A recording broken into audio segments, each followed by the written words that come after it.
Fonds verts, effets spéciaux, décors, mise en scène, il y en aura pour tous les goûts dans cette vidéo. Salutations la jeunesse, c'est Marco Polo. Aujourd'hui c'est un Marco Polo avec le nez bouché qui s'adresse à toi, hein. Voilà, c'est dit.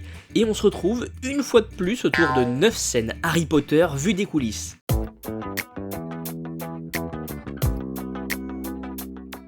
Alors on commence avec cette scène que je voulais absolument te partager, hein. On peut facilement imaginer des fonds verts, des créations et plein de choses pour rendre la saga réaliste, mais il y a plein de petits détails qu'on ignore, comme cette scène où les élèves sont dans de petites barques et se dirigent vers Poudlard, ils découvrent le château. C'est une scène magnifique et culte, et bah tu vas tomber de haut quand tu vas découvrir la réalité qui se cache derrière, hein. Cette scène a été tournée dans une piscine, hein, entourée de fonds verts. Ah ouais, ça fait mal, hein. On est d'accord. Personnellement, je trouve ça juste fascinant, tout est fake, la piscine est entourée de fonds verts, et on s'en doutait, hein, puisque on sait très bien que Poudlard n'existe pas. Alors comme sous chaque vidéo où je dis ça, je vais avoir un paquet de commentaires qui me diront c'est faux, Poudlard existe, hein, non.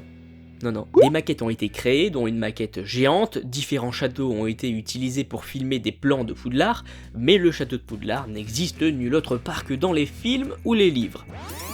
J'ai choisi de te parler également de cette scène où Harry fuit Voldemort et ses sorts. Il court dans les couloirs de Poudlard, on voit derrière lui les sorts exploser contre les murs du château, et c'est ça qui m'a donné envie de t'en parler. Juste ces explosions montrent le travail énorme fourni pour une seule scène. Si cette scène ne convient pas au réalisateur, alors il faut la refaire et donc nettoyer tout le couloir, préparer de nouveau les effets d'explosion. À ce rythme-là, j'espère qu'ils ont employé des balayeurs de curling, hein. Et là tu te dis, il est pas con le Marco. Et du coup, je vais profiter de ce coup de génie pour te rappeler que si ça n'est pas encore fait, bah tu peux t'abonner à la chaîne et mettre un petit pouce bleu à cette vidéo. Éventuellement, hein, cordialement, hein, anticonstitutionnellement, hein. J'ai choisi de te parler aussi de cette scène de course-poursuite entre le trio et le feu démon lancé par Goyle dans la salle sur demande. On voit dans la scène originale une pièce très sombre jusqu'à l'arrivée fracassante de Ron à toute allure. Avec lui vient la lumière du feu démon et la scène change complètement de style visuel. On voit la course des personnages avec des jeux de lumière reflétant le feu démon. On voit l'urgence, ils sont poursuivis de près par le feu. On voit même Harry lancer un sort pour se protéger en dernier recours. Et dans la scène vue des coulisses, on voit le même sortilège mais sans la magie, hein. Sans les effets quoi. On voit aussi la course des personnages, leur jeu d'acteurs en plan large, et on voit bien les jeux de lumière qui sont super importants. Ils sont accompagnés de souffleries pour donner cet effet de puissance au feu démon. Cette nouvelle scène est assez classique, hein, il n'y a rien de particulier à première vue, mais c'est justement ça qui m'a interpellé.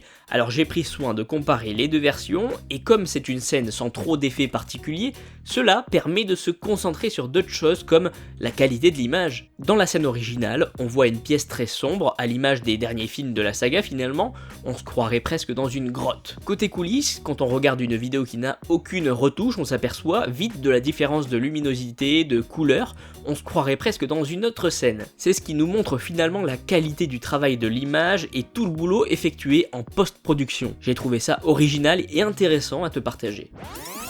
On passe à une scène assez incroyable juste après le célèbre Ce n'est pas fini de Neville Londubat. Ce n'est pas fini! Harry saute des bras d'Hagrid, lance un sort sur Nagini et court. Voldemort est choqué et se met à attaquer Harry en lui lançant des sorts. On voit cette scène épique, pleine de puissance et de mouvement. Quand on passe à la scène vue des coulisses, il n'y a finalement pas énormément de choses qui changent, excepté les fonds verts. Quasiment tout le reste est réel, même les sortilèges, puisqu'on voit les explosions poursuivre la course d'Harry. Il n'a pas intérêt à ralentir.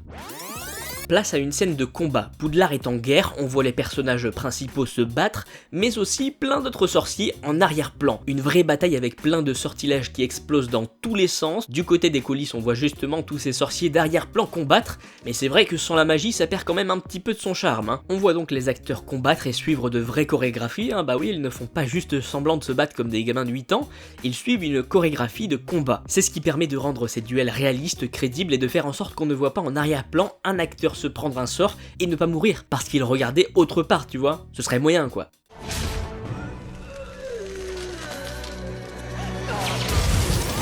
On passe à une scène bien appréciée des Potterheads, le duel entre Minerva McGonagall et Severus Rogue. On voit Minerva protéger les élèves et menacer Severus afin qu'ils partent. Ça commence calmement jusqu'à ce que des sorts commencent à être lancés. On voit les élèves autour qui sont stupéfaits par cette scène et qui s'écartent pour ne pas subir des éclats de sorts. Et enfin, on voit Minerva lancer un dernier sort à Severus qui va finalement fuir et s'envoler comme un mange-mort en passant à travers la vitre. Dans la version coulisses, on voit le jeu d'acteur des deux professeurs qui est assez incroyable. On les voit se battre à distance, ils doivent donc imaginer les sorts qu'ils lancent. Et un détail sympa, c'est qu'à la fin, Severus Rogue s'envole, donc Minerva doit le suivre du regard. L'actrice a donc dû imaginer l'envol du personnage, un petit détail auquel on ne pense pas forcément mais que j'ai trouvé sympa. Dans cette scène comme dans beaucoup d'autres à Poudlard, il y a énormément de personnes dans le cadre, les élèves notamment, ce qui rend les scènes plus difficiles à réaliser car chacun des élèves doit être juste dans la scène. Si une seule personne se déplace mal, il faut refaire, si une seule personne regarde la caméra, il faut refaire, et tout ça en gardant en tête que ce ne sont que de jeunes acteurs, des enfants avec très peu voire pas d'expérience. Allez, direction Gringotts, la banque des sorciers, dans une scène où on voit le trio accompagné d'un gobelin se rendre au coffre de Bellatrix Lestrange pour chercher la coupe de Poufsouffle. Pour y accéder, ils doivent passer devant le dragon en secouant le tintamarre. La scène originale est impressionnante, on voit les personnages face au dragon, ils rasent les murs, et dans la version coulisses, il n'y a pas grand chose qui change, juste le dragon quoi forcément. Encore une fois, les acteurs doivent faire preuve d'imagination plutôt normale, puisqu'ils ne sont pas dans un monde magique, tu me diras. En bonus, à la fin de ce passage, Hermione est la première à sauter sur le dos du dragon, comme tu le vois à l'écran, et dans la version coulisses, c'est plutôt ça.